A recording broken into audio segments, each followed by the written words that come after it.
Bom dia, bom dia. Já deu um bom dia aí para a pessoa do seu lado? Já convidou ela para o churrasco depois do culto?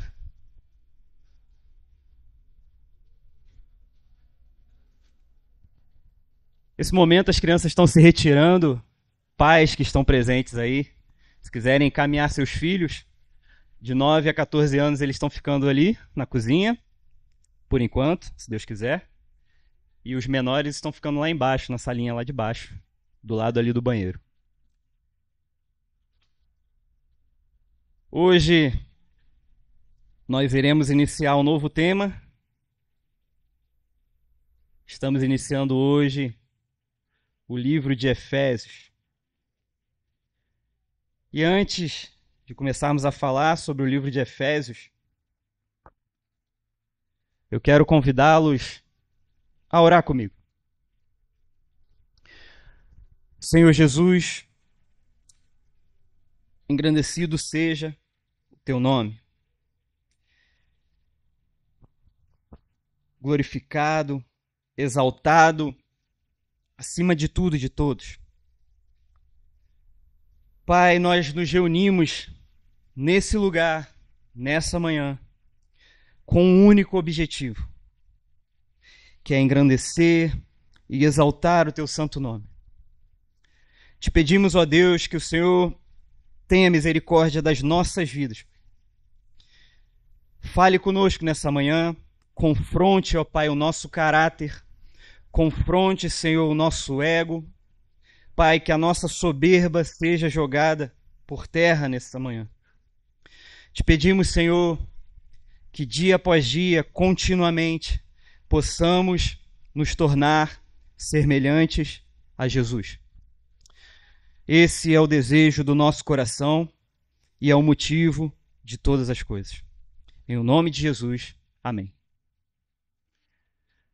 Meus irmãos, a carta de Paulo aos Efésios, ela é considerada por muitos teólogos e escritores como o clímax da teologia paulina. Ela também é considerada como a essência da religião cristã, de uma maneira autorizada e de uma forma consumada, representando assim a nossa fé cristã na sua mais pura essência. A carta de Paulo aos Efésios, ela apresenta características gerais da fé cristã. E Paulo, ao escrever essa carta, ele parecia estar num estado de êxtase, numa posição extremamente contemplativa e apaixonada. Ele nos dá uma visão panorâmica da maravilhosa e gloriosa obra de Deus em Jesus Cristo. Essa carta, ela é considerada de ampla divulgação e circulação, né? Possivelmente ela foi enviada a várias igrejas, sendo que a igreja de Éfeso era a igreja principal, dada a importância da cidade de Éfeso. A cidade de Éfeso era a capital da Ásia Menor, a maior metrópole da Ásia, né? E uma das maiores cidades do Império Romano, mais ou menos ali na região que hoje fica localizada a Turquia. Ela tinha uma população, em uma área extensa, de aproximadamente, na verdade superior, né, a 300 mil habitantes. E ela tinha uma característica que a diferenciava das demais cidades, que era uma cidade que era o centro do culto da deusa Diana, né? Ou Artemis. Diana para os romanos e Artemis para os gregos. Ela era a deusa da fertilidade, da caça, da lua, e o templo dela ficava localizado a 1.600 metros da cidade, e era considerada uma das 7 maravilhas do mundo antigo. E era também o principal motivo de orgulho para a cidade de Éfeso. Esse templo, ele era 4 vezes maior que o Parthenon de Atenas e levou cerca de 220 anos para ser construído. Nesse contexto, a pregação do evangelho nessa localidade, ela representava um risco comercial. Não sei se você já teve a oportunidade de visitar a cidade de Aparecida do Norte, lá no estado de São Paulo, no interior de São Paulo, onde tem lá o templo gigante lá de Aparecida, onde as pessoas fazem sacrifícios, onde as pessoas, muitos andam lá na passarela de joelhos. E eu já morei muito próximo dessa cidade. Já vi essas coisas muito de perto. E olhando para a cidade de Aparecida do Norte, eu consigo ter um exemplo muito simplificado do que representava a cidade de Éfeso. Por quê? Porque a cidade de Aparecida do Norte, assim como a cidade de Éfeso, ela era um centro de um turismo religioso. E o que acontece com relação à parte comercial? Uma cidade que tem um turismo religioso extremamente forte, existem artesãos e ourives que fazem objetos dos mais variados tipos relacionados ao templo, relacionado à idolatria religiosa. Por isso, a pregação do evangelho na cidade de Éfeso, ela representava um grande risco comercial para a cidade. Também, uma das características, creio, do Novo Testamento, né, de uma maneira geral, presente em quase todas as cartas de Paulo, se não em todas, é a divisão étnica e cultural entre judeus e gentios, que era um dos principais problemas da igreja na época. Por conta de toda essa influência cultural e religiosa, Paulo também destaca na carta de Éfeso uma dificuldade dos cristãos que se converteram nesse contexto, que era o passado desses cristãos, que eles eram envoltos em magia, todo tipo de astrologia e tentativas de escapar da influência e do poder do destino e da astrologia. Paulo também, ao escrever essa carta, na própria carta de Éfeso, ali no capítulo 3 e no capítulo 4, ele menciona que ele está na prisão. E isso é interpretado com referência à sua prisão em Roma. No final da sua vida, aproximadamente ali no início da década de 60 depois de Cristo. Ele havia sido preso sob a acusação de ter levado para dentro do templo um gentio e, por incrível que pareça, esse gentio, ele era um efésio, né? Que é o Trófimo. A gente vê isso lá em Atos, no capítulo 21. E desde os primórdios, essa carta, ela teve uma ampla circulação, sendo aceita, né, a sua autenticidade, sem ter sido posta à prova, como Paulo, tendo sido considerado sempre como seu autor. E isso foi aceito por Inácio, Policarpo, Clemente de Roma, e mais precisamente no período moderno, houveram algumas divergências com relação à autoria paulina, quando se compara a carta de Efésio com a carta de Colossenses. Existem algumas diferenças básicas. Além disso, né, no versículo 15 ali, do capítulo 1, Paulo se refere aos Efésios como se ele não os conhecesse. Mas Paulo, ele esteve nessa cidade por aproximadamente 3 anos.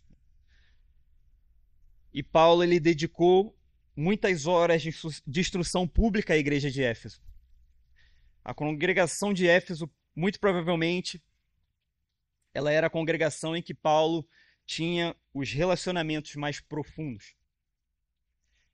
E dentro desse pano de fundo, né, nós começamos a entender que Éfeso, a carta de Paulo aos Efésios, é um resumo, né, da instrução de Paulo sobre o Evangelho. Uma outra característica também diferente de outras cartas de Paulo é que a carta de Paulo aos Efésios ela tem pouquíssimos detalhes sobre a igreja de Éfeso. Ela não trata especificamente de um problema da igreja de Éfeso de uma forma muito específica. Ela trata os assuntos de uma maneira geral. Mas algumas características que Paulo utilizou nessa carta, ele utiliza-se de paralelismos e repetições que eram muito comuns na época, muito na escrita grega.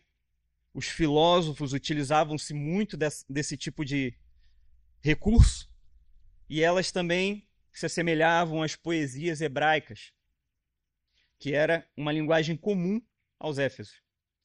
A carta aos Éfesos, ela também pode ser dividida em duas partes, né? A primeira metade, ela apresenta grandes indicativos do Evangelho, o que o Evangelho causa na vida do homem, o que o Evangelho é capaz de proporcionar ao homem caído que se arrepende. E na sua segunda parte, ela apresenta grandes imperativos do Evangelho, mais especificamente relacionados aos 10 mandamentos, à lei de Deus. Essa carta ela foi destinada a cristãos comuns, a pessoas do dia a dia da igreja. Não foi destinada a pessoas com grande conhecimento teológico, a estudantes da cultura da época, a pessoas com algum tipo de formação. E isso é algo que nós precisamos pontuar. Tudo que o apóstolo diz aqui sobre os cristãos, membros das igrejas, deve ser uma verdade ao nosso respeito. O objetivo é que membros comuns da igreja, de todas as igrejas, tomem posse da doutrina, a entendam e se alegrem nelas. Paulo também nessa carta, ele vai descrever sobre os poderes espirituais que atuam sobre a humanidade. Uma outra coisa que Paulo descreve nessa carta são as características e a missão da igreja, de maneira que Jesus Cristo, ele é o cabeça e a igreja é o corpo. Dessa forma, com essa cultura de Cristo ser o cabeça e a igreja o corpo, a igreja cresce até encontrar a maturidade. A igreja é como uma nova criação. Judeus e gentios são um só corpo. Crianças e adultos são um só corpo. Escravos e pessoas livres são um só corpo. É a família de Deus em sua essência. Paulo compara a igreja a uma casa edificada sobre o fundamento dos apóstolos e dos profetas, sendo Cristo a pedra angular. Por fim, nós também podemos dizer que essa carta trata da igreja e do glorioso propósito de Deus para ela, nela e por intermédio dela. Diante dessa breve introdução, eu quero convidá-los a abrir as suas Bíblias em Efésios, capítulo 1. Nós iremos ler o versículo 1 e o versículo 2.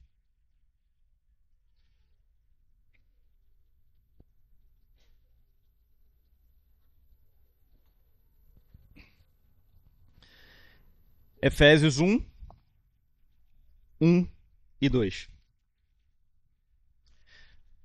diz assim: Paulo, apóstolo de Cristo Jesus, pela vontade de Deus, aos santos e fiéis em Cristo Jesus que estão em Éfeso, a vocês, graça e paz da parte de Deus, nosso Pai, e do Senhor Jesus Cristo.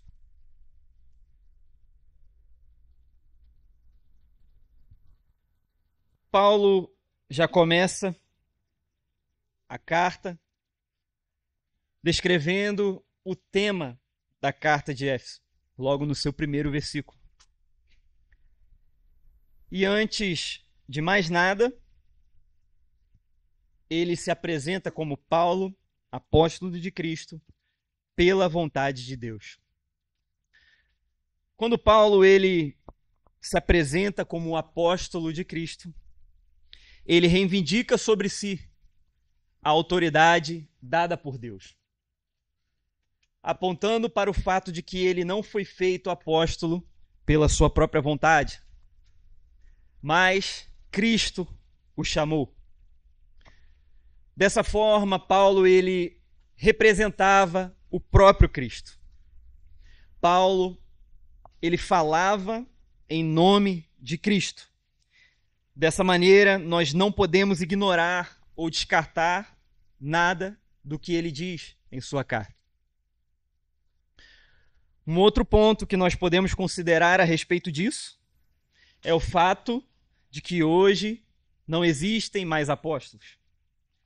Se nós formos analisar a história bíblica, desde os primórdios, o Senhor ele sempre levanta pessoas para ocasiões específicas.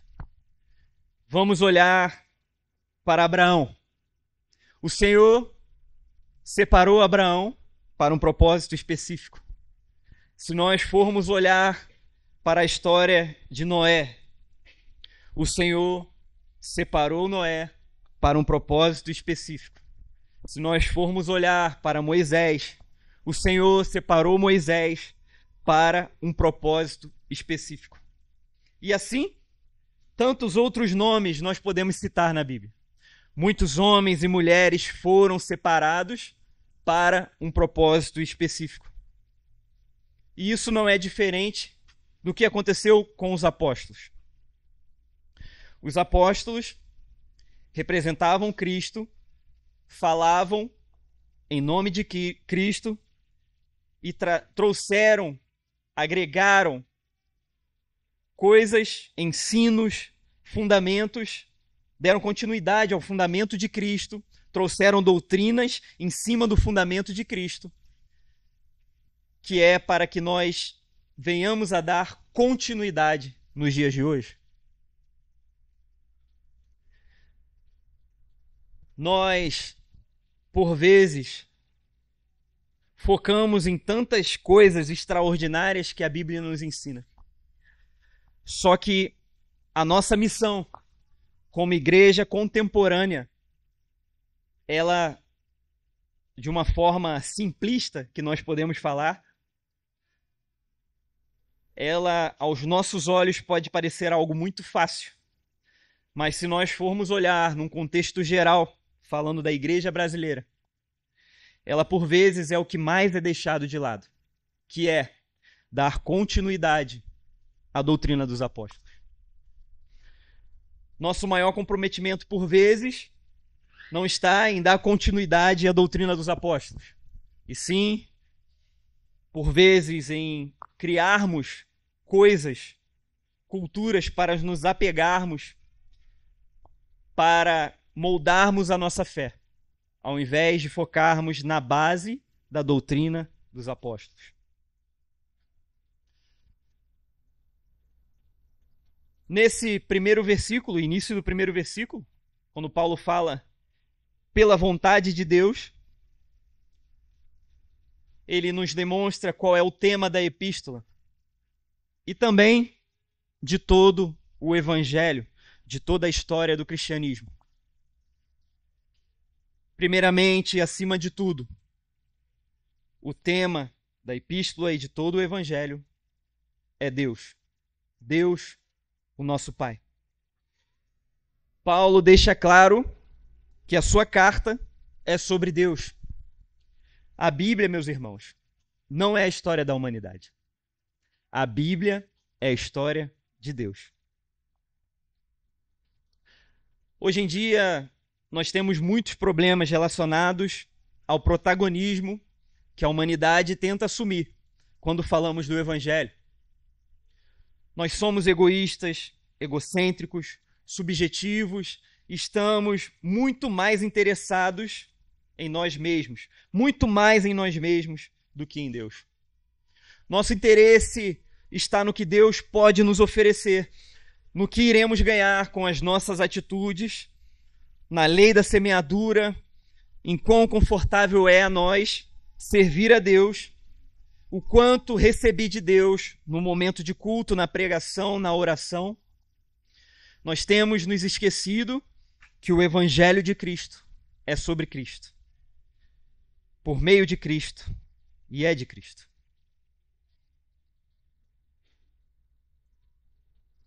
Se Cristo, ele não é a razão, se Cristo, ele não é o motivo de todas as coisas, se ele não é a nossa inspiração, se Cristo não é a nossa motivação para todos os dias da nossa vida, muito provavelmente nós temos vivido um evangelho que não é o evangelho de Cristo, mas o nosso próprio evangelho. Toda a epístola de Efésios nos põe face a face com Deus. Com Deus que é e com o que Deus fez e faz. Toda a epístola salienta a glória e a grandeza de Deus. O Deus eterno que está sobre todos e a indescritível glória de Deus. E essa deve ser a nossa vida. Uma expressão da redenção que Deus realiza e quer realizar em toda a humanidade. É interessante quando comparamos a carta de Paulo aos Efésios com a carta de Paulo a Timóteo. Mais especificamente, no momento em que Paulo apresenta as características de um presbítero. Nós já falamos muitas vezes aqui as características do diácono, as características de um presbítero. E, de fato, quando comparamos as duas cartas, nós vemos que a carta de Paulo aos Efésios, ela apresenta as características de um cristão. E, por incrível que pareça, essas características não se diferem das características de um presbítero. Ou seja, nós não precisamos ser um presbítero para ter aquelas características. Na verdade, todo cristão deveria ter as características de um presbítero.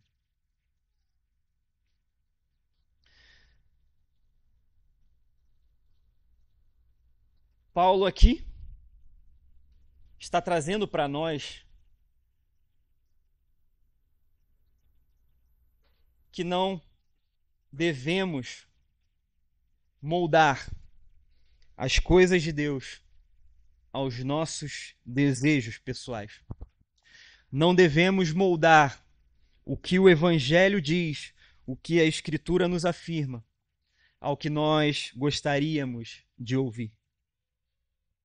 Se nós formos analisar em toda a sua pregação, Jesus, por vezes, ele perguntava aos seus discípulos se eles também não iriam embora, dada a dificuldade que muitas pessoas tinham de ouvir, pois as suas verdades, elas confrontavam o caráter humano. O Evangelho, ele não deve ser algo moldável à nossa vida. Na verdade, a nossa vida deve ser continuamente moldada sobre o que afirma o Evangelho. Ainda no versículo 1, no final, Paulo ele vai dizer a quem que ele está destinando a sua carta. Ele diz aos santos e fiéis em Jesus Cristo que estão em Éfeso. Os santos aqui, ainda num contexto pagão e religioso, eles não são pessoas mortas e canonizadas, mas pessoas separadas por Deus para viverem uma vida diferente. Fiéis são todos aqueles que confiam em Cristo Jesus e vivem conforme os seus ensinos. Todo aquele que é fiel também é santo. Todo aquele que é santo é fiel. A palavra grega para santos, ela significa separados. A igreja, dentro disso tudo, ela não é uma instituição. A igreja, ela não é um clube. Ela não é um local para somente rever os amigos. Ela não é um lugar em que nós sentimos agradáveis, que tem uma música agradável. Não é um lugar para a nossa desintoxicação das loucuras que fizemos durante a nossa semana. Não. A igreja, ela é um local onde, primordialmente, os santos do Senhor se reúnem. A igreja é um encontro dos santos. Todos nós nos reunimos como santos do Senhor. Na sequência do texto, no início do versículo 2, Paulo ele vai nos trazer algumas saudações. E ele diz: a vocês, graça e paz da parte de Deus, nosso Pai, e do Senhor Jesus Cristo. Aqui nós vemos duas saudações: graça e paz.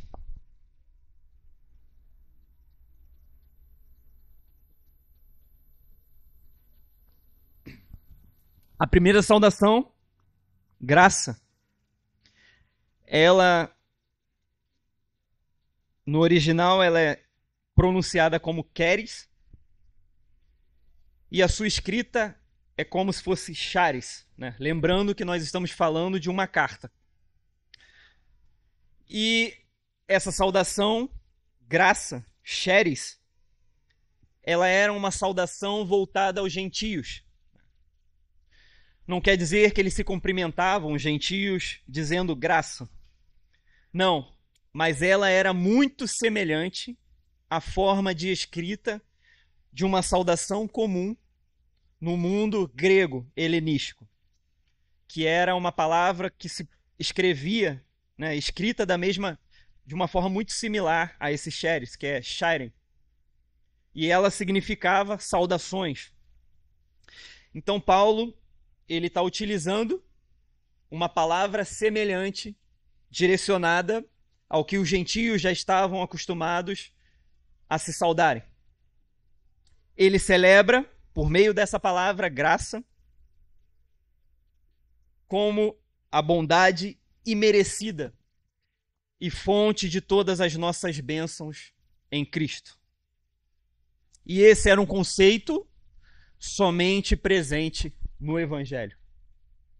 Em nenhuma outra crença, nenhum outro lugar, nenhuma outra cultura ou religião existe um Deus que ama, aceita e perdoa os seres humanos, não baseando-se no que nós fazemos, mas apesar do que fazemos e por causa do que ele fez. Em muitas religiões, os seres humanos são como escravos, são como pessoas expostas à exploração extrema, pessoas sempre devendo algum tipo de oferenda, mas por meio da graça, um conceito somente presente no Evangelho. Nós vemos um Deus que nos ensina por meio da sua própria sujeição, servindo aos seus servos. Um Deus que assume para si uma justa sentença que era direcionada aos servos pelos pecados cometidos e possibilita um livre acesso ao Pai. Nós vemos lá em Romanos 5, no versículo 8, onde está escrito: mas Deus demonstra o seu amor por nós. Cristo morreu em nosso favor quando ainda éramos pecadores. Quando nós falamos sobre a graça, não podemos deixar de falar sobre ela ser um benefício nunca imaginado. Algo impagável, algo imerecido, o verdadeiro oposto do que nós estávamos destinados a receber. Segundo a parábola do tesouro escondido, é algo que nos dá acesso ao tesouro de maior valor que nós poderíamos encontrar. Em Romanos 8,32, diz que Deus não poupou a seu próprio Filho, mas o entregou por nós. Em João 10, 17 ao 18, diz que voluntariamente Deus entregou o seu único Filho e Jesus ofereceu-se espontaneamente a sua própria vida. E esse misto de amor e misericórdia supremos que nós não conseguimos entender são expressos por meio da graça de Deus.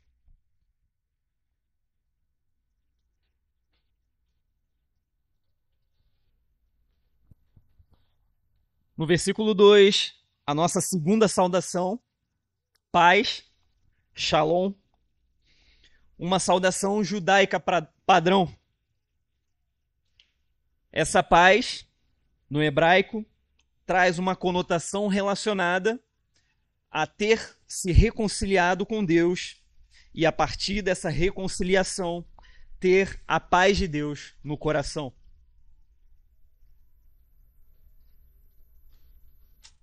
Ele celebra a paz de Deus como um resumo de todas as bênçãos resultante de estar reconciliado com Deus e também de estar reconciliado uns com os outros e com Cristo, por meio de Cristo.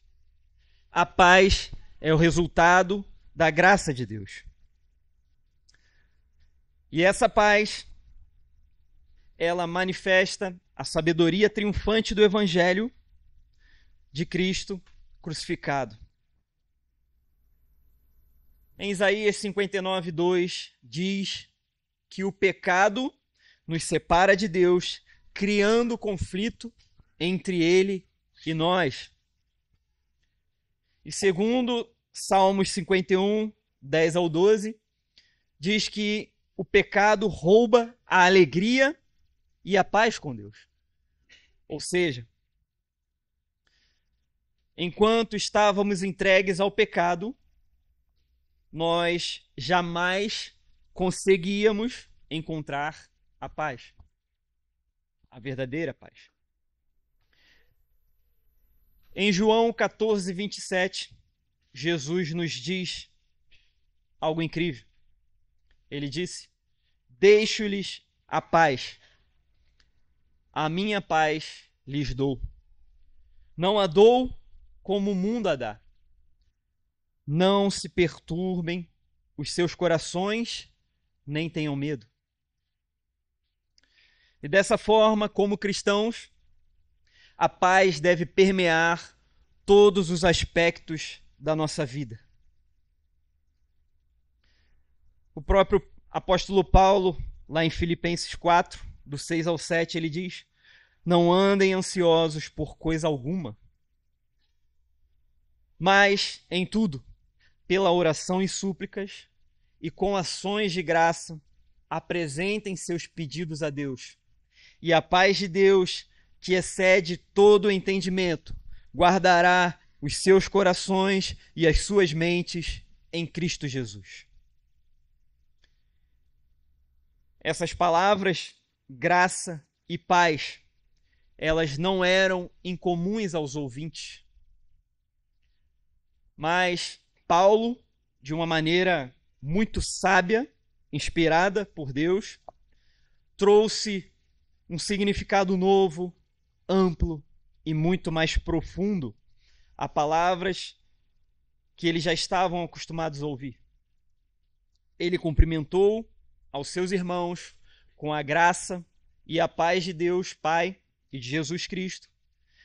E isso transcendia uma saudação comum e era exclusivamente cristã ao mesmo tempo.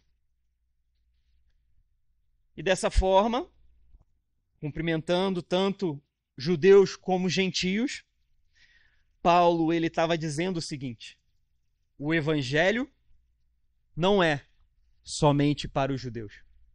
O evangelho é tanto para os judeus como para os gentios. E glória a Deus por isso.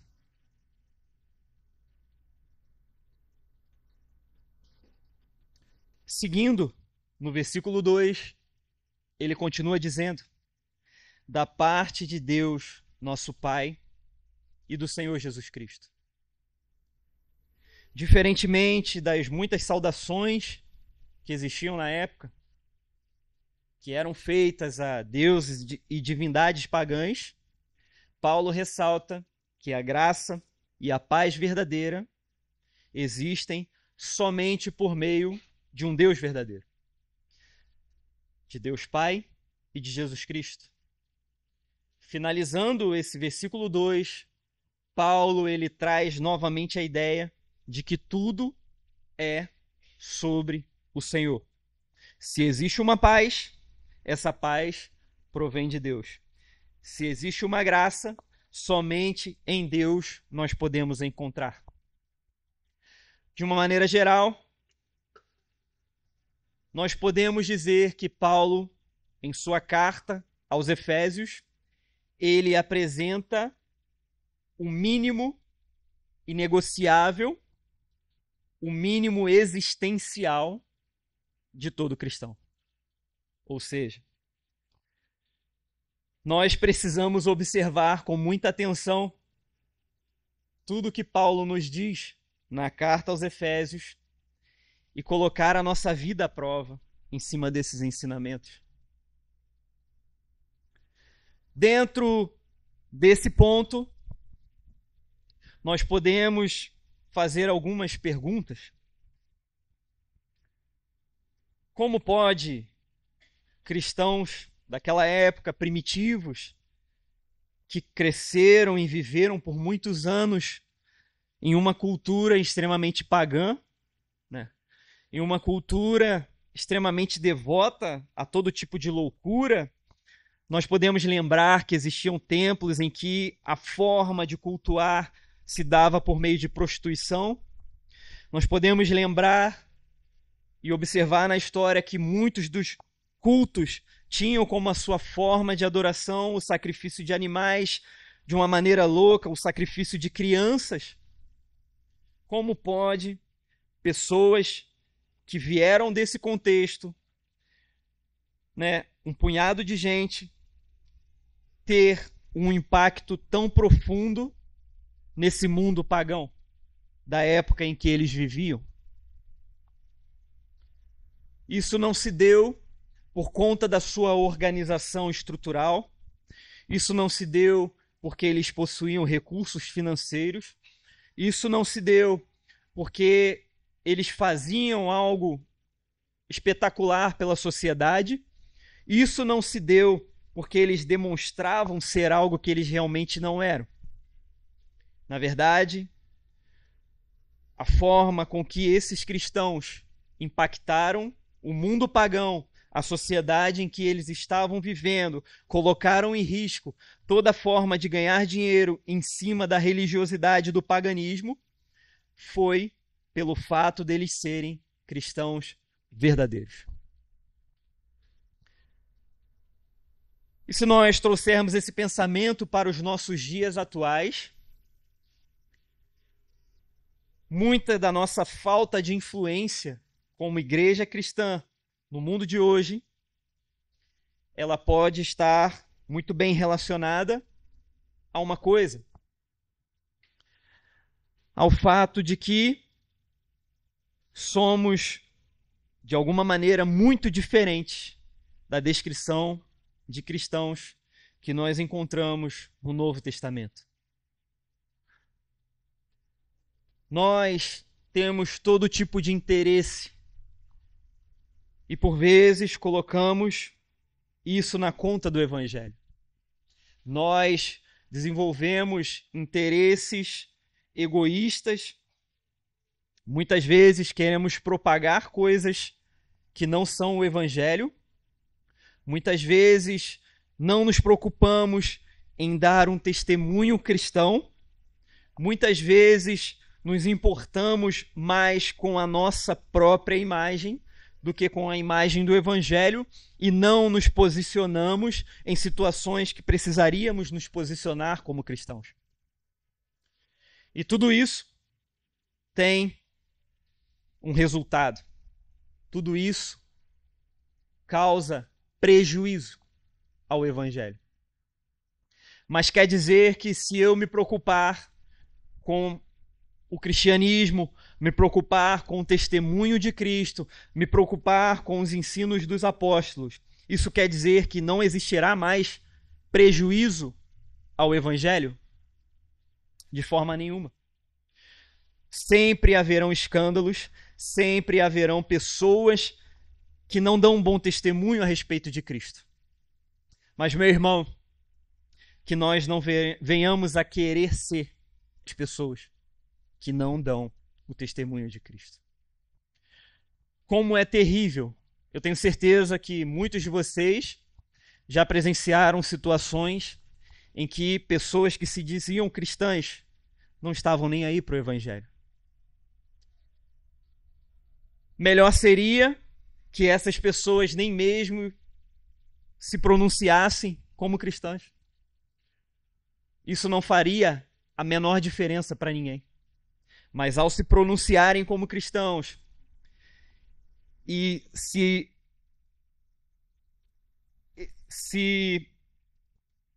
empenharem em dar um mau testemunho, isso faz com que eles causem prejuízo ao Evangelho e dificultem a nossa pregação. Mas uma pergunta que nós podemos fazer é: se nós somos verdadeiramente separados, santos, como pessoas essencialmente diferentes do mundo, hoje também vemos uma cultura na igreja cristã brasileira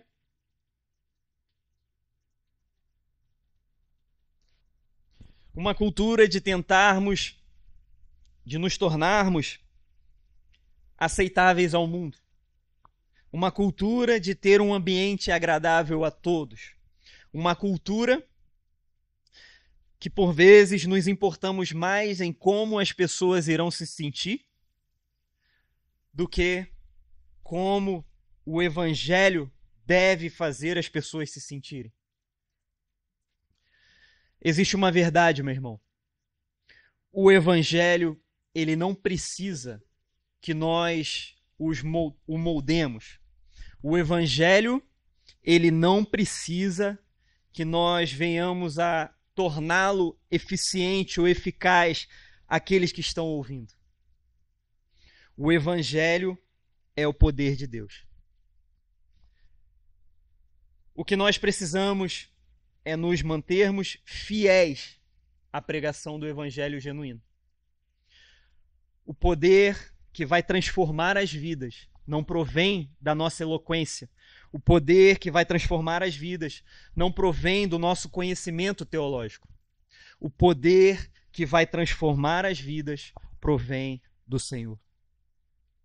Você pode falar a sua pregação de uma maneira mais persuasiva possível e pessoas não se renderem a Jesus.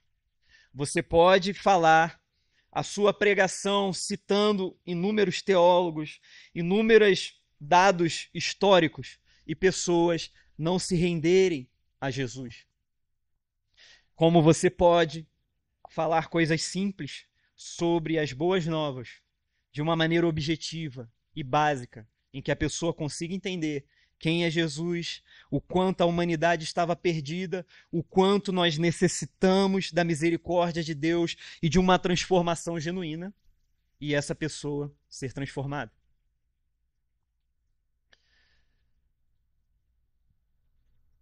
Isso, o fato de sermos pessoas, devermos ser pessoas essencialmente diferentes do mundo, não significa que somos feitos para viver numa bolha, né? Existem muitos cristãos que interpretam dessa maneira, que não querem nem falar com pessoas que não são cristãs.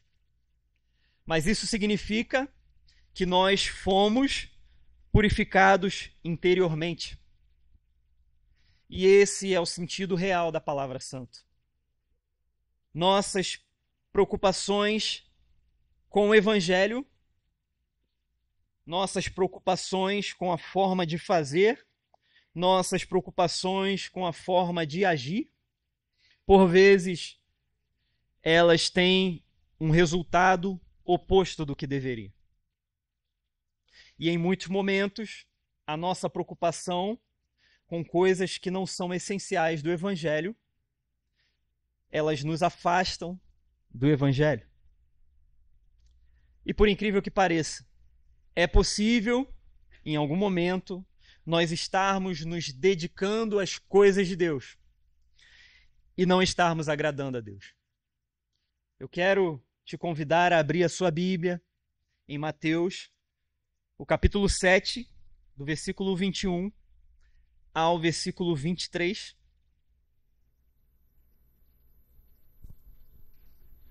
Esse é um texto que, sempre que eu leio, eu reflito muito sobre o que eu tenho vivido, sobre como eu tenho enxergado as coisas, sobre a maneira como o evangelho deve ser vivido. E esse texto ele fala sobre algo muito profundo e muito sério. Mateus 7, do 21 ao 23 diz: nem todo aquele que me diz, Senhor, Senhor, entrará no reino dos céus, mas apenas aquele que faz a vontade de meu Pai, que está nos céus. Muitos me dirão naquele dia: Senhor, Senhor, não profetizamos nós em teu nome? Em teu nome não expulsamos demônios e não realizamos muitos milagres? Então eu lhes direi claramente: nunca os conheci. Afastem-se de mim, vocês que praticam o mal. Como esse texto é sério.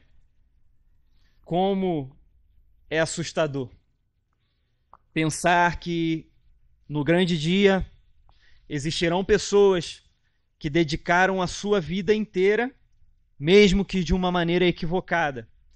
Por vezes sacrificaram a sua vida de uma maneira equivocada, e elas irão chegar diante do Senhor. E o Senhor vai dizer que não as conhece e que elas sempre praticaram o mal. A carta de Paulo aos Efésios, ela traz para a gente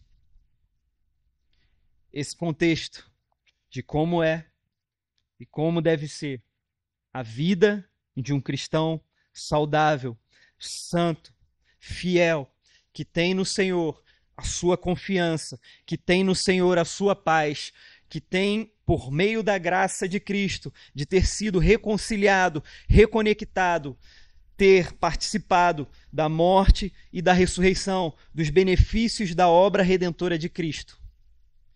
Paulo traz para nós, na carta aos Efésios, tudo o que nós precisamos fazer. E aqui eu quero destacar o que nós precisamos fazer.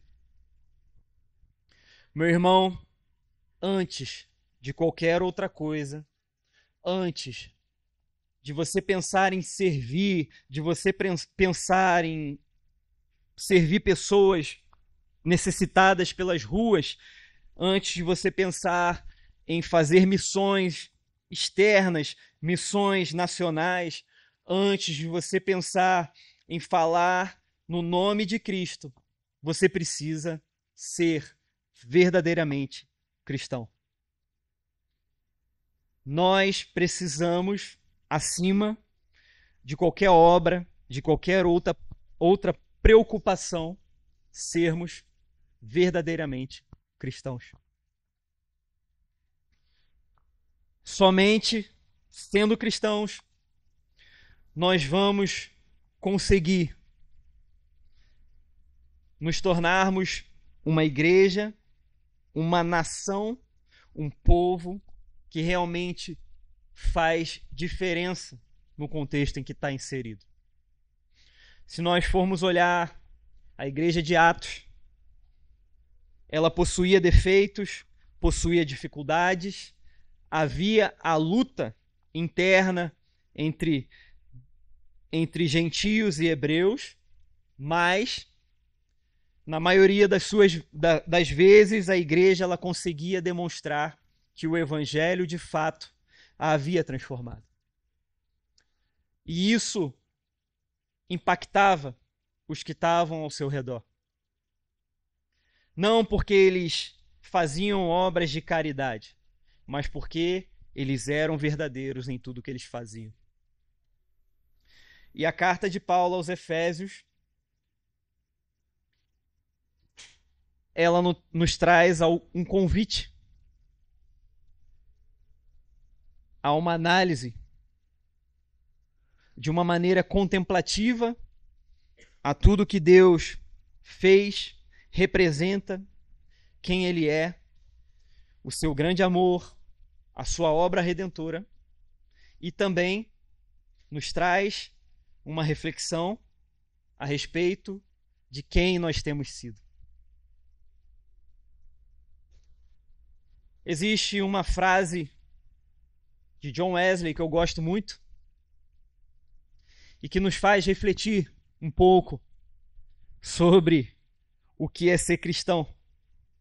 Ele diz: dá-me 100 homens que nada temam senão o pecado e que nada desejam senão a Deus, e eu abalarei o mundo. Nós, sendo cristãos verdadeiros, nós vamos abalar o mundo. Nós conseguimos abalar o mundo. Não pelo que nós fazemos, mas por quem Cristo é em nós.